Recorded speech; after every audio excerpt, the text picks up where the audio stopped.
Game Boy Advance. Console quality gaming anywhere. Hey there Retro Games fans, this is Andy C from Piece of 8-Bit. Welcome to this week's video. Now, we've got a lot to cover today. Before we get into my Game Boy Advance month with video, which is why I'm assuming you're all here, I just wanted to take a quick moment to thank all of my subscribers out there, because as of recording, as you can see here on this number, I have reached 1,000 subscribers. Now, about 8 or 9% of YouTube videos reach that number, so it's not, you know, it's not loads. I mean, in the grand scheme of things, there are a lot of YouTube channels out there, so it's still millions. But this means such a huge amount to me, because in amongst all of those YouTube videos out there, there are 1,000 people out there that have gone, do you know what? I like what Andy's talking about. I'm interested in what he's talking about. I'm going to hit that subscribe button. So I just wanted to say a really heartfelt thanks for anybody who's tuned into the channel over these last couple of years. Thank you for your support. Thank you for your comments. Thanks for the VRs to the other YouTubers out there as well. It requires a lot of work to get to 1,000 subscribers. And like I say, it's not about the numbers. It doesn't matter. 1,000 doesn't really mean anything in particular as a number. What it means is that a load of people have said, hey, I like what you've got to say, so I'm interested in listening to what you've got to say. So, you know, I don't subscribe to every YouTube channel that I watch. You know, like but if it's something that I think, you know what, I'm going to come back and listen to this and watch this and hear what this person's got to say, I'm going to hit that subscribe button. So it means so much to me and to all of us smaller YouTube channels out there when you hit that subscribe button. So thank you so much for your support. Yeah, here's to the next couple of years. But yeah, thanks again. And one other thing as well, you'll notice it says on here, well, I probably shouldn't point this out because you might not notice, but it says 30th of April because I'm recording this on the day before. So a bit slight continuity because you might be watching this on the 1st of May, but I wanted to, I normally record my videos in advance, that's no secret. So yeah, that's why the two dates are there. Before anyone drops in the comments and go, why does it say 30th of April on there and 1st of May on there?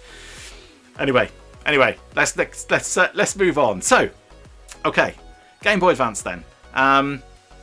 Yeah, that's what we're going to talk about. So I have been living with the Game Boy Advance, mostly this one. So this is the Game Boy Advance SP, but I do also have the original Game Boy Advance as well. I would love to get myself a micro actually. I've never played on a micro, but I would like to get a Game Boy Micro just because I haven't got one really. But yeah, mostly been playing on this one because if you've got one of these, this is the way to go.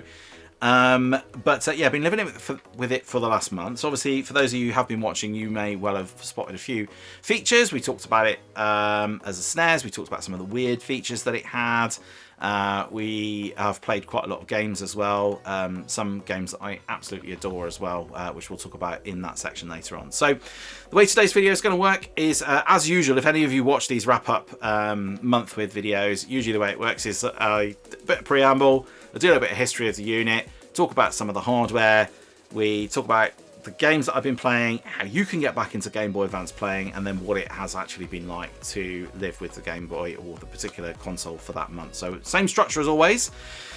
So let's get into it before I waste too much of all of your lives and attention. So let's dive straight in now with a little bit of history of the Game Boy Advance, and I'll see you in there.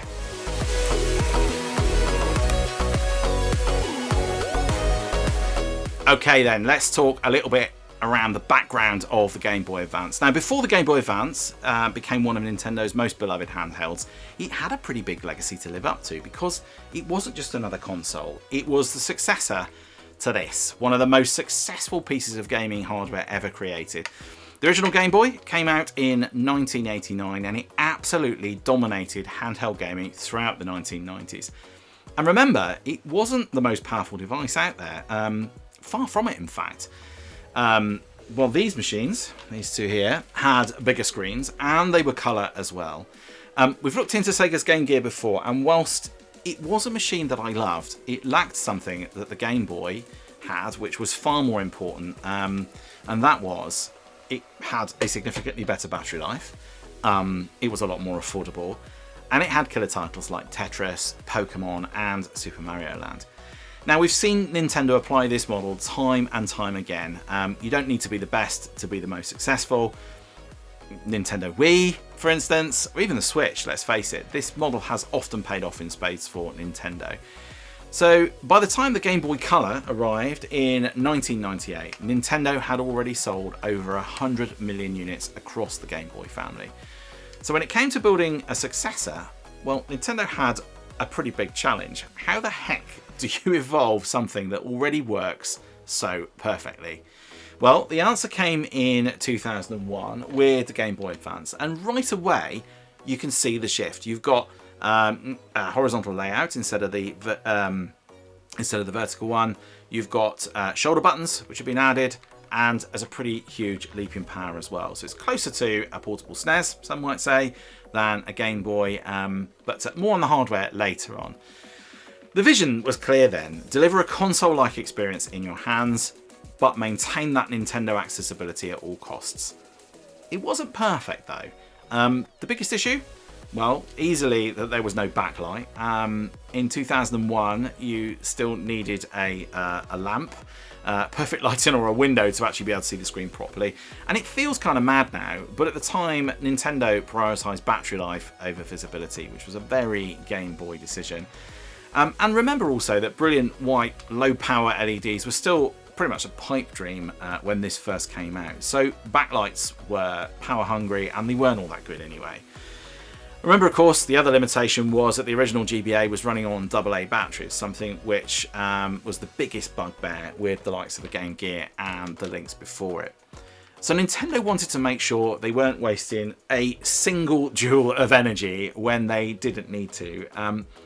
But despite that flaw, the GBA was an immediate success, and it went on to sell over 81 million units worldwide. Critically, it was praised for its power, its game library, and its ability to bring those SNES-style experiences on the go. So we had games like Advance Wars, Metroid Fusion, Zelda Minish Cap, and they really showcased, in fact, what the GBA was capable of. And Nintendo didn't stand still either. In 2003, they released the Game Boy Advance SP with its clamshell design, its rechargeable battery, and crucially, a proper backlight. This version then fixed the original's biggest flaw, and this is the one that solved the most actually.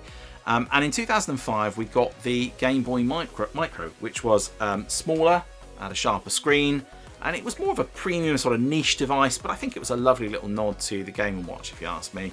But by then, the market was already starting to shift. More on that in a moment. So one of the most interesting things about the GBA era then was that it barely had any real competition either.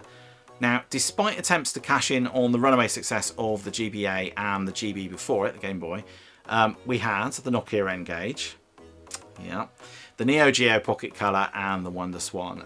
But they all struggled for the same reasons. They had weak third-party support, limited game libraries, and no real answer to Nintendo's first-party dominance. Simply put, Nintendo owned handheld gaming, and to a greater or lesser extent, when it comes to consoles, that's pretty much still the case, to be honest. So now we start to reach the end of our little tale, and in 2004, Nintendo released the DS. This is my DSi XL, and at first it wasn't even positioned as a replacement. It was something more of a third pillar in Nintendo's eyes to sit alongside the GBA and the GameCube.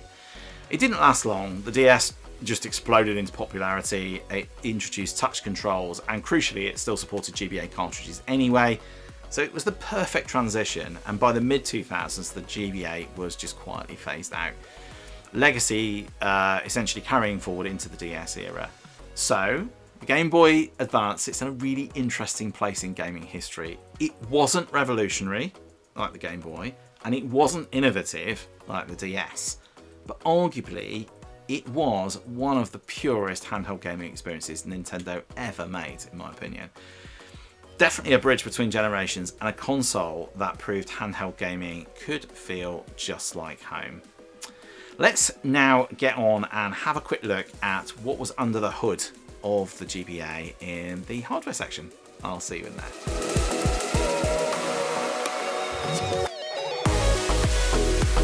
Okay, so let's talk a little bit about the hardware of the GBA. Now, if you watch any of these month with videos, you'll know that normally what happens is I will compare a couple of competitors. So when we looked at the N64, we were looking at the PlayStation and the Saturn. When you look at the PlayStation 2, we might look at the Xbox and the GameCube.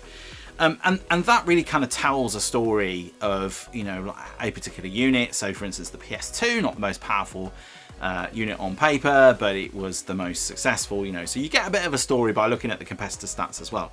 But we can't really do that with the GBA because the GBA didn't really have any viable competitors. Now, there were other devices out there. We talked about the WonderSwan, we talked about the Neo Geo, and we talked about the N-Gage. But they weren't really viable. The N-Gage, for instance, was a nice idea. I liked the fact that it was a mobile phone. Everybody was really kind of going crazy for mobile phones in the early 2000s, before the advent of smartphones, the iPhone and Android and all of those kind of things. People were looking to try and unify functions with their devices. So the N-Gage on the face of it made a load of sense because it was a mobile phone and it was also a games console, but the implementation of it was so bad. The fact that you needed to take the battery out to put a cartridge in was kind of ridiculous, and by the time Nokia actually did anything about it, it was too late and the N-Gage was just a joke. So we're not going to talk about any of those because it just doesn't make sense to. They just weren't even on the radar of the Game Boy Advance. But we will talk about the hardware nonetheless, because one, that's what we always do, and two, because it is still quite interesting. It is quite an interesting leap in technology, and this little device is actually quite powerful, I think, for its time. I think for a little handheld device like this, I think Nintendo crammed quite a lot in here based on the technology we had at the time. So we're going to talk about it. Obviously, if you're not interested in the hardware, you can skip to the next section, and I won't judge you, I promise.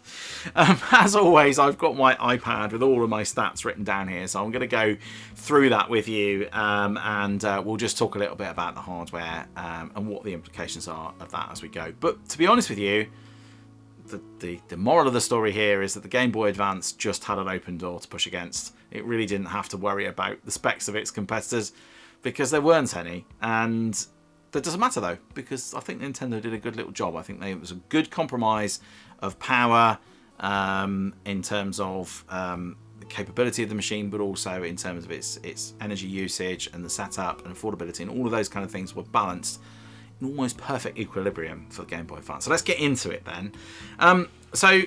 We mentioned that it came out in 2001. It actually came out in March of 2001 in Japan, and we didn't have to wait very long for once. It came out in June in the rest of the world, so we only really had to wait 3 months, which by 2001 standards was great. We didn't have to wait 2 years, as like in the case of the NES some years before.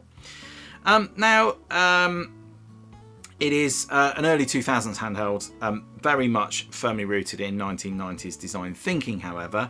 But it came with a 32-bit ARM 7 TDMI running at 16.78 MHz, that's the processor. And this is where essentially the magic happens, right? This is effectively SNES level power in your pocket. Arguably, it's more powerful than the SNES. It is a generational leap. I did a video a little while ago about whether that was really Nintendo's intention to position this as kind of a bit of a handheld SNES. A lot of people in the comments quite rightly said, actually that is often the case with a lot of handhelds. You know, the DS could be argued as a 64, the original Game Boy is a NES in your pocket, the PSP was a PlayStation 2 in your pocket, and so on and so forth. That is true. But I think that there is definitely a very compelling story here about the sorts of games that Nintendo released on the Game Boy Advance, which really showed that they were kind of pushing it in everything but name as perhaps a little bit of a mini SNES, if you like. It had a secondary CPU, something else which I mentioned last week, which is an 8-bit Sharp LR35902, which has got full Game Boy and Game Boy Color compatibility. And this is that built-in backwards compatibility that I spoke about last week, which is brilliant for anyone that's got a GameCube. You could pop your GameCube, GameCube, what am I talking about? Your Game Boy, anyone who's got a Game Boy with Game Boy cartridges, you could plug your Game Boy cartridges into the Advance, and you didn't need to necessarily worry about hanging onto your Game Boy if you didn't want to. Now, obviously, that seems sacrilegious by modern standards, but back in the day, you know, I was always selling my old hardware to buy new hardware, so if I could get something that was fully backwardly compatible, I could still play all the games. Brilliant. Happy days. Graphics wise, it came with a custom 2D graphics engine, so no true 3D at this point, and this is all about sprites essentially and tile based design. Another kind of nod to that SNES style of gaming rather than the 3D style of gaming that we saw later on with the likes of the DS and even more so probably with the PSP. Came with a resolution of 240 by 160, which is obviously lower than the SNES on paper, but then of course it isn't the SNES, it's a handheld, and so you're going to have a lower resolution, it's on a smaller screen, so I don't think that matters, although a lot of the games were downgraded. A lot of the SNES games were downgraded to work on that smaller screen. We'd seen that with the Game Gear. Sega did the same. They took the Master System games, they pretty much squeezed them onto the Game Gear. The Game Gear is even, you know, if we're talking about this being a SNES and there being some debate over it, well, when it comes to the Game Gear, that really was a Master System. So they took the games and they just fitted them onto that smaller screen. So it's not unusual to see that happen. Colours wise, 15-bit colours, so 32,768 colours, which really enabled for those sort of fast, fluid games, perfect for games like Metroid or Sonic, which of course we were starting to see on Nintendo consoles at this time as Sega started to bow out of the console market. Now, sound was a bit of an issue. 2-bit direct sound channels and legacy Game Boy audio. Definitely not the strongest area on the platform, but still capable of some very iconic soundtracks. Sound a bit weak, and one of the biggest criticisms of the Game Boy Advance, and something they never really fixed. It was something that was always not that great. Even on the SP, it wasn't great. Speaker placement improved it a little bit, but yeah, they did scrimp on the sound. But to be honest with you, I'm not sure you ever really cared that much at the time about it. It had 256K of external RAM and 32K of internal RAM, which is obviously tiny by today's standards, but developers squeezed absolutely everything out of it, and it was more than capable of powering the sort of games that we saw on the Game Boy Advance. Obviously ROM cartridges, which were capable of storing up to 32 megabytes of data, and obviously those physical carts meant that we had instant loading time, which was one of the best things about carts over systems later on like the PSP and obviously disc-based home consoles. Always that bit slower, having to go onto optical format, but then obviously you had the benefit of having so much more space, and there were lots of clever tricks you could employ to get around the slowness of the optical read as well. Now, the original had 2 AA batteries, which would give you 15 hours of playtime, which is impressive when you think about the Game Gear, which had 4 AA batteries, and that had about 2 hours of gameplay. So I think it's really impressive what they squeezed out of the Game Boy Advance with just 2 AA batteries. 16 hours of Game Boy. Nintendo obsessed about this. 15 hours, sorry. Classic Nintendo trade-off. No backlight, but absolutely incredible. Full colour games, incredible battery life. Brilliant.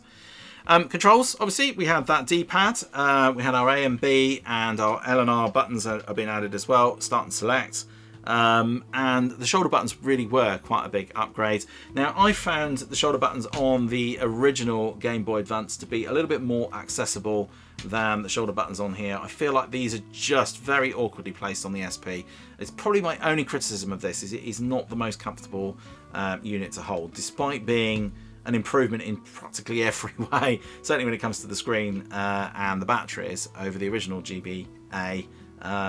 Yeah, this wasn't the most comfortable device to hold, so I used to find playing it for long periods of time kind of got a bit of cramp in my hands, which was a bit of a nuisance, but you know what, I lived with it because I loved it. Connectivity, we had the link cable port, which allowed for multiplayer, and then as we talked about in the video last week, there was also a wireless multiplayer adapter that you could get, but nobody really made very good use of that. And then in terms of dimensions, the original was 144 by 82 by 24.5. It was wider, more ergonomic, and this is where the handheld comfort really improved. So we also then had it was 140 grams without batteries, which is a pointless stat because the batteries will weigh quite a lot, which meant this was a heavier device obviously as well. The cartridges weighed nothing. They were really light and small, but yeah, it certainly was light enough to be a portable, even with the AA batteries in it. I mean, there's still no weight to it. I've got batteries in here at the moment. There's just no weight to it. And this isn't exactly heavy either. Actually, is it about the same? If anything, I'd say the SP is actually slightly lighter. because it's got that battery that's built into it. I would say it's actually slightly lighter than this with the batteries in, but obviously without the batteries, this weighs nothing. But then you can't play on it without the batteries, so I guess you've got to take that into account. So there you go. That is a kind of whistle-stop tour of the hardware. I say whistle-stop. I've been talking for 10 minutes by the looks of it. But lots of things to consider in there. The most important thing, I think, is to remember that I think this is an excellent trade-off of power versus, as I mentioned before, power versus affordability and playability. So, you know, it compromises on some things, but it compromises in a way that improves other things more, if that makes any sense. So, you know, for instance, it doesn't have the backlight on the screen, but then you get 15, 16 hours of gameplay on it. It's a good size. It's, you know, like it's a really good compromise of design, and I think they have squeezed a good amount of power in there for the size of the screen that you've got and the sorts of games that you're playing. Things like the reduced amount of memory, the fact that the sound isn't so good, are good trade-offs for what you ultimately get, which is this fantastic little device here. Okay, so that is the hardware. So now what we're going to do is we are going to talk about all of the games that I have been playing throughout the month with, and then we'll talk about how you can get back into GBA in 2026. I'll see you there.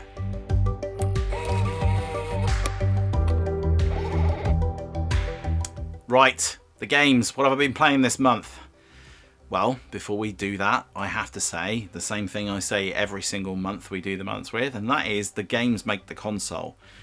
And I always ask the question, is it true? Well, yes, it is true in this particular instance. It's almost always true, right? The games almost always make the console.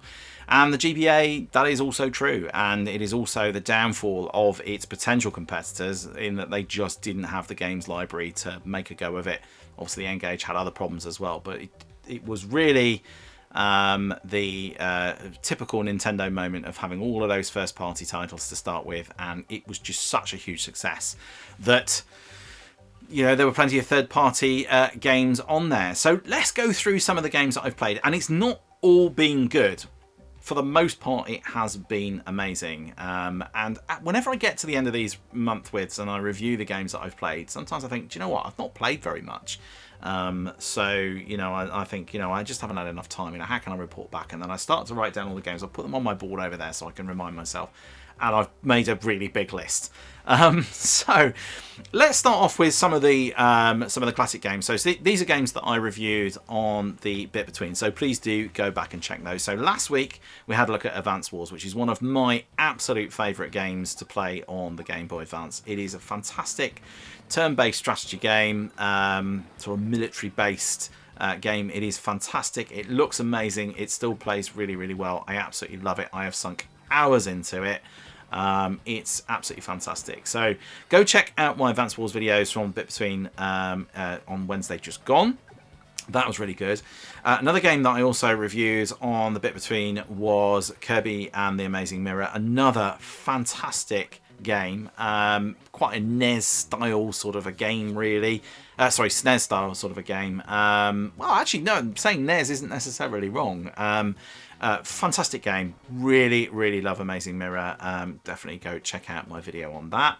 We had a look at Super Mario World Advance as well, which is pretty much the same as Super Mario World that you see on the SNES, just fitted to the GBA. It's just a brilliant game anyway, and it's lovely, and it has an amazing soundtrack, and it looks fantastic, and it looks fantastic on the GBA.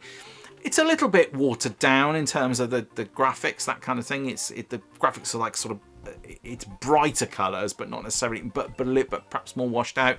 We did a bit of a comparison on that when we looked at whether we thought that that it was the SNES or not. You know, whether the GBA was like a mini SNES or not. We talked about that there. So actually, we didn't review that on the Bit Between, but we did have a look at Mario Kart Super Circuit, which is a really great entry in the Mario Kart series. Very much like the original Super Mario Kart on the SNES. Very, very challenging, and but it does make good use of the shoulder buttons, which is good. But it is really, really hard, actually. It's one of the hardest Super Mario Karts out there. I had that one as well back in the day, and spent many an hour playing on Super Mario Kart, and it's got the nice link up. Sorry, Super Circuit. It's got the nice link up as well that you can do, so you can play multiplayer, which was fantastic for back then as well. So those are some of the games that I looked at in perhaps a little bit more detail. Now, we also had a look in the month at a game that, or a couple of games that weren't so good. So we had a look at SSX Tricky and SSX 3. And those were definitely not a fault of the GBA, but those are games that I would definitely suggest avoiding. They are both pretty terrible. They don't make good use of the hardware. They're lazy ports, in my opinion. And probably the less said about that, the better. So those are sort of a lot of the games that I've just played perhaps in a little bit more depth. We've also had a look at some others as well. We looked at Donkey Kong Country, we looked at Final Fantasy VI Advance, we looked at Legend of Zelda Link to the Past. Didn't play those in huge amount of detail, but did have a bit of a look at those as well. I'm just looking on my list here now. Is there anything else that I've missed before I get on to the last one? Last several actually, which are all related. You may know what's coming. Yeah, we had a look at those. I've had a look at a lot of things. I mean, there was some really random stuff as well. I had a look. There was a Lord of the Rings game I had a look at. I also had a look at the SpongeBob game that's on there as well, which is quite fun actually. Not particularly exciting. I don't think there was anything else. I can't think of anything else. I think that was it, but I'm pretty sure there were more. I got was it Crash Bandicoot? Might have looked at Crash Bandicoot as well. I think I did. Yes, maybe. So much stuff, and I haven't written those ones down, which is why I'm sort of flailing around trying to remember stuff as well. But there was one other game series, of course, which we looked at, and we looked at this in the bit between, and I needed to enlist the help of my youngest son, and he gave us a bit of a tour of Pokemon. Yeah, it was a bit of an eye-opener for me because there is so much Pokemon on the GBA, and it really built on the success of the original Pokemon game on the Game Boy.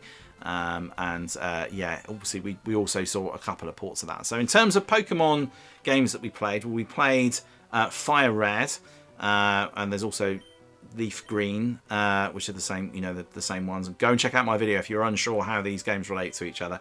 They are ports. They are basically reimagining of the Red and Green from the original game on the Game Boy. Sorry, the original games on the Game Boy.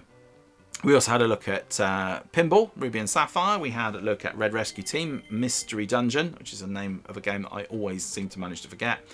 And we had a look at Emerald, Ruby and Sapphire as well. I think we played Sapphire and Emerald, although I lost the recording for Emerald. It didn't record properly, so we lost the footage of that one. But yeah, so loads and loads of Pokemon played. Yeah, that was really interesting. It was a really interesting journey for me as well, learning about Pokemon, because I've never really been into Pokemon other than Pokemon Go on my mobile phone. So it was great to learn about that and how they all relate to each other. Yeah, Ruby, Emerald and Sapphire were the full Pokemon games built specifically for the GBA. And Leaf Green and Fire Red were basically reimagined from the Game Boy.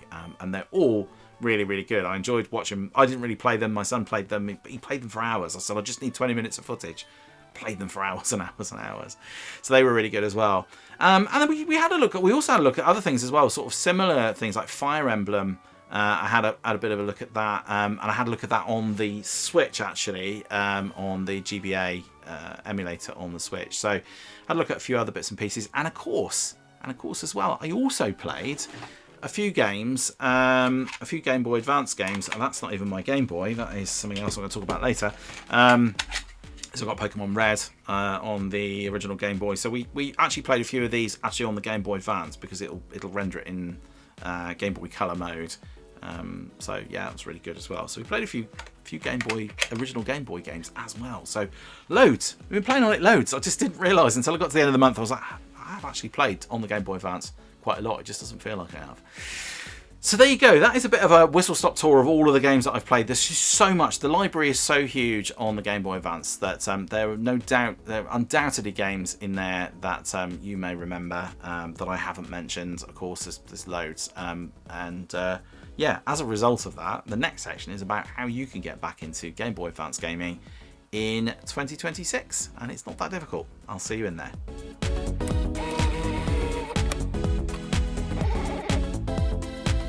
Okay, if you like the sound of that, well, this next section will hopefully inspire you to go and get yourself playing Game Boy Advance games in 2026, and it's actually surprisingly easy to do. Now, whenever I review a lot of consoles in the month with, especially Nintendo ones, this section tends to be a little bit samey because it is the same answers most of the time, and this is really no exception. So we'll talk about it, we'll try and rattle through it pretty quickly, but the long and short of it is you have about 4 different options for getting back into Game Boy Advance gaming. The first, of course, is to get yourself a Game Boy Advance. Now, if you're going to buy a Game Boy Advance, I would strongly recommend going and picking yourself up a Game Boy Advance SP. You won't find it much difference in price to the original Game Boy Advance. Now, this one I picked up from a show. I picked this up from Blackpool last year, and I paid about £100, and it came boxed as well. I'm not sure where the box is, looking around here somewhere. Oh, it's in the window there. So it came boxed with all the instruction manuals and everything else, and I paid £100 for this, and it's in immaculate condition. So it is like new. So you can expect to pay that for a really, really good box one, and then anything down from that for anything else. Now, my Game Boy Advance SP is a slightly unusual one. I paid about £70 for this one. And this one's a weird one because you'll notice it's got the sort of design on here. I think it's from Zelda, but it isn't. This Game Boy Advance would have been this special edition one, but you'll notice that I don't have any of that on the screen, and that's because it's had its screen replaced, so it's got none of the design on there. So it's kind of a unique Game Boy Advance SP, this one, but I paid a bit less for it as a result of that. But it is immaculate. The other one that was in there was just a plain one, and it was more expensive, but it was all dirty and it looked like it was a bit more worn out. So yeah, you can pick these up for around £70 or £80 for a reasonable one. You can get them a bit less than that if you shop around as well. Definitely recommend getting the SP. It is the better unit if you're just wanting to play Game Boy Advance games. If you want the really authentic experience, then obviously yes, you can go and find one of these. I'm not, if I'm completely honest, I'm not that sure what you're picking a micro one up for. The micros are great, and I do want one. I would like to get a micro just because I'd like to add it to my collection. But actually, from a gaming perspective, this is probably going to be your best experience overall. The micro was a little bit small and a bit fiddly to play on. I think this is probably the nicest ergonomically, but then the screen just lets it down, and the fact you've got to put AA batteries in it. You can get rechargeables, of course, for it, but I think this is the best compromise of all of the Game Boy Advance games. So you can find these. They're good units, they're reliable units, and despite being 20 years old now, they're pretty robust as well. So for the most part, you'll get a good deal, and a lot of shops will do you a decent warranty on these as well. So if you buy one and then it breaks down in the first sort of few years, you can take it back. So that's one way to get into it. Obviously the most authentic way. The second way is if you own a Nintendo Switch, or you own a Nintendo Switch 2, and you've got yourself your online subscription, then you can download a load of Game Boy Advance games on here, and there are quite a few in the library that you can play. We've got Super Mario Bros 3, which is Super Mario Advance 4, not at all confusing. We've got Mario Kart Super Circuit on here. We've got Minish Cap, Zelda. We've got Metroid Fusion. We've got Super Mario Advance 2, which is Super Mario World. We've got Fire Emblem, Kirby and the Amazing Mirror, Golden Sun, F-Zero, Link to the Past, GP Legend, F-Zero GP Legend, Pokemon Mystery Dungeon, Red Rescue Team, Wario Land 4, Mario vs Donkey Kong, so and a bunch more as well. So there's loads. There's quite a lot of games on here. So if you want to play and you've already got a Switch, even a Switch 1, you can do this. Get yourself the online subscription from Nintendo, and you'll get this. And you get a whole bunch of other stuff as well: NES games, SNES games, and 64, that kind of thing as well. So that's a good option without having to buy any extra kit. You can just get yourself the subscription, and obviously if you've already got the subscription, even better. And there's a whole bunch of games on there as well, and it works really, really well on here. And the nice thing is you can also save state, so you don't have to worry about saving your game if the game doesn't support it. So that's really, really cool. That's a good option too. Third option, and now this is a bit of anybody who eagle-eyed in the will notice that this actually isn't the option. This is my DS. This is the DSi XL. Now this actually doesn't support Game Boy Advance gaming. But just for purposes of showing you, if you get the original DS or the DS, I think the DS Lite does, but certainly the original DS supports the original GBA cartridges. So it's got a big slot in the bottom that you can pop your GBA cartridges in, and you can play your GBA games on your DS. Of course, that was the original intention, was that it wasn't going to replace the GBA, but of course ultimately did. So that's a good option. Go and find yourself an old DS. They're cheaper in some cases than the GBA, so you might find that that's a better option. But if you're specifically looking for one that supports GBA, make sure you get the right model. There's loads of models, some support it, some don't. So the newer DSs don't, yeah, the early DS models do support those original GBA cartridges, which is fantastic. So that's another option as well. And the nice thing about that, it's a bigger screen, it's a better screen. You know, you got the backlight, the built-in battery, all of those kind of things as well. So the DS is a really good option. Obviously, you're still going to need to go and buy the original cartridges to work on there. So that's the other option, but obviously you're going to need to buy some cartridges. And the final option, which is always an option, is to emulate. Now, there are a couple of ways of emulating. You can use something like OpenEMU if you've got a Mac, or you can use Launchbox if you've got a PC. Or you can also use, there's also RetroPie, which is what I've got on my Piecade here. And also running on the machine behind us is emulators. So there's lots of options for emulators. The GBA emulators are well established. They're very, very reliable. Most of the games that you see that I play on the bit between every Wednesday, they are through the emulator, because it's just easier to record on the screen and do the voiceover if I'm playing on the emulated platform. You can also get things like this. So this is called a RetroFlag GPI case. It's got a tiny little processor in here running, which is a Raspberry Pi Zero. And then I've got, I can't remember what the build is that I've got on here. It's not actually RetroPie, it's something else. I can't remember, but it's easy to set up. And both work fine. And then you pop your games on there, and this works really, really well. And of course, the nice thing about this is that it's got a lovely form factor. It actually has quite a big screen, despite looking like a Game Boy. If you actually hold the two things up together, you can see there, it's actually got quite a big screen. It's a full color screen. And this device will play pretty much any 8 or 16-bit console, so Master System, Mega Drive, NES, anything else like that will play perfectly capably on this little processor, which costs, I think, about £15, these little boards. The case itself is usually about 60, I think, something like that. This is quite an old one. There are newer ones, but yeah, this is a really good option. So if you're out and about and you want to take a portable with you, and you want emulation, these little RetroFlag GPI cases or something similar are a really, really good option. There are loads of little devices like this as well that come pre-bundled with loads of games and things as well. So those they're all emulated, but those are a good option as well. If you can find them. So yes, lots and lots of ways of getting back into it, all relatively easy. If you, like I said though, if you want the authentic experience, I would suggest going for a DS or the original GBA.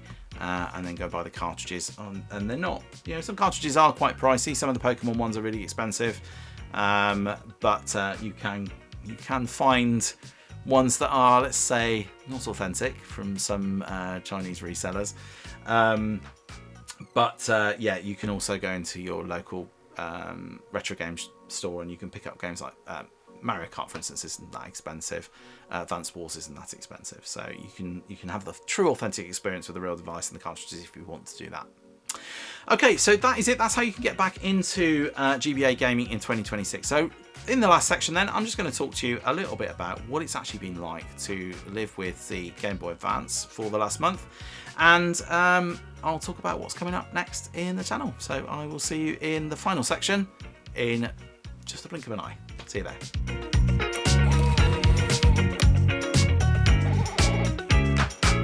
Okay, well, thanks for sticking with me through all of these sections. I thought this would be quite a quick one, not least because I thought the hardware section would be quite quick because there's not any competitors to compare against. But here we are. It's probably going to be a 40-minute video, as these ones always seem to land at around that amount. But yeah, what's it been like to live with the Game Boy Advance for the last month? Yeah, it's been really good. I've enjoyed it. I don't think it's been my favourite console to live with for the month. I think one of the things that I do struggle with, and I mentioned this earlier, is that the SP can be a little bit uncomfortable. after playing with it on it for a while. I've enjoyed playing games like Advance Wars more actually through the emulator than I have on the original device. And some other games I've actually enjoyed more on the Nintendo Switch. Actually just playing it on there just from a form factor point of view, and sometimes even having it just up on the big TV has been quite nice as well. But I've really enjoyed the games.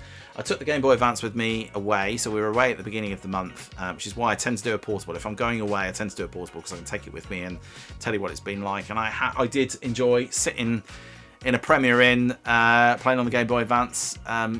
It's been really good fun, so I have enjoyed it a lot. It has been really great. I think probably nowadays I've probably enjoyed other handhelds a little bit more. Things like the DS in particular, but also things like the PSP is a device that I enjoyed probably a little bit more. But that's not to say that I haven't enjoyed this at all. It has been really great, and I absolutely adored the GBA back in the day. It's a console that I played on so much, especially Advance War. I mentioned it a few times now. That's a game I played absolutely loads. Really loved it. So, it's been great getting back into playing some of those and realised just how addictive they are. So it's been absolutely fantastic. So would I recommend going back and playing GBA in 2026? Yeah, I think so. I think it's worth looking at. And certainly if you were a GBA fan, if you had a Game Boy Advance back in the day, I think it's worth going and having a look at. And obviously if you're an original Game Boy fan, the nice thing about getting a GBA is that you can play those original Game Boy games on there as well, and you get those on that nice, especially on the SP, on that nice backlit but large screen as well, much larger screen. So I'll say, is it much larger? Is it much larger? Yeah, well, I suppose because I guess that's square and that's, yeah, I don't know, maybe not loads larger, maybe I'm exaggerating a little bit, but certainly it's a nicer screen. Let's say that and let's leave it there. Okay, so that was my month with the GBA. Now, another bit of news. Normally at this point, and you'll notice that I've not mentioned it throughout the month. Normally I do my now and next on the channel, which I will do, but I also normally announce the next console for the month with. And I'm not going to do that today because we are going to pause the month with for a little while. Now, do not fear, if you enjoy the month with series, it's not going away. I've got some exciting things I still want to do. We've got the PlayStation 3, which reaches 20 years this year. So I'm going to want to have a look at that. We've got the Amiga 1200, which comes out in the summer. So I'm going to want to have a look at that as well. Plus, I've got loads of other consoles as well. We haven't looked at the Dreamcast yet. I haven't looked at the Sega CD. What else have I got? I'm just scanning around here. I've got other consoles that I need to look at. I haven't even thought about yet. We haven't looked at the DS, of course. So there's still loads. I've still got loads of consoles in here, and there's some consoles that I also want that I haven't got as well that I'd also like to review. So we've got lots of things that I still want to do for the month with, but the channel's been going for 2 years. So I wanted to have a bit of a break, and there are also circumstances in my life which means that actually doing the month with is quite time consuming, and yeah, I just haven't unfortunately got the time to do it at the moment. So I'm just going to give it a rest, probably just for a month, and then we will be back. But I will still be releasing my videos, and there is just one little extra bit of news as well, so it's not completely gone away. I'll clarify that in a second. There are, it means I'm a bit freer to do some other sort of things throughout the month, so we will still be trying to get onto the bit between, but I'll be just talking about some games that I just want to have a look at that don't necessarily relate to a particular console. And we will also be doing the Friday thing, so we'll be having a look at some interesting things on Friday relating to all sorts of random bits and pieces. So do stick with us, do stick with the channel. If you enjoy the month with, it will be back, I promise.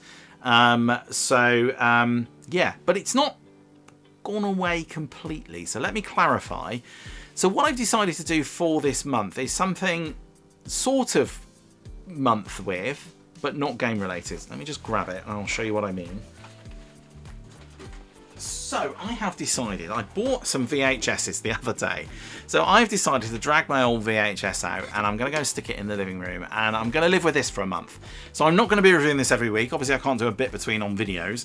Obviously it's not game related, but I just fancied a little bit of a retro chip down memory lane for something else, which I remember. Now, do I remember VHS fondly? Maybe not. Maybe not. So we'll see. But you know, one of the things that's been quite interesting is that a lot of people have had a bit of a resurgence for things like audio cassettes. For the life of me, I'm not entirely sure I understand why, because audio cassettes were a portable way of getting your music around. They weren't necessarily the best, but you know what? I get it. I totally understand why people want to do it. I also have seen a big uptick in the last sort of 5 or 6 years of people going back to vinyl and having a listen to the music on vinyl. So I thought to myself, well, is there any case for going back and watching movies on VHS and watching things on VHS anymore? Is there any reason to go do it? Is there something about VHS and watching things on an old video that is just kind of special compared to watching on a DVD or a Blu-ray or on Netflix for that matter? Now, I suspect the answer is no, before you all leap in the comments and go, of course not. I suspect the answer is no, but you know what? I'm going to give it a go anyway. I'm going to remind myself what it was like living with VHS. I've got myself some movies to watch as well, some that I haven't seen for a long time, that I haven't even seen on DVD. So we're going to have a look at those, and what I will do is at some point throughout next month is I'll come back and I'll talk a little bit about what it's been like to live with VHS again for a month, but it will be short. It won't be like a normal month with. So there you go. That was a very long way round of me saying I'm not doing month with next month, but I kind of am, but it's not game related. Hope you got that. So that's it for this week, and that is it for the month with for this month for the GBA. I hope you enjoyed that. I hope you found that useful, and I hope you're going to go back and remind yourself what it was like to live with the GBA yourself and go and get yourself stuck back in with some of those games as well. There's just some brilliant games out there that just deserve to be dusted off again. It was truly a magical era in handheld gaming and gaming in general. I mean, there was a lot of good stuff going on around that time. So yeah, that's it. So if you enjoyed these videos, please do hit that like and subscribe button. Yeah, I mean, that was amazing. So thank you all for doing that and getting me to that number. Yeah, I don't think it's going to be the next Mr. Beast. I don't think I'm going to be able to retire on the monetization at 1,000 users, but that doesn't matter, and that's not what it's about. And I wouldn't be here if that was for the reason, because you know, I just wouldn't. I do it because I love it and I love engaging with all you people. So it's been fantastic. So yeah, please do hit that like and subscribe button if you enjoy these videos. Hit that bell icon for any notifications on anything future coming up on the channel. Probably just leaves me to say then, please do all take care of yourselves. I will see you in the next one. Yeah, bye for now.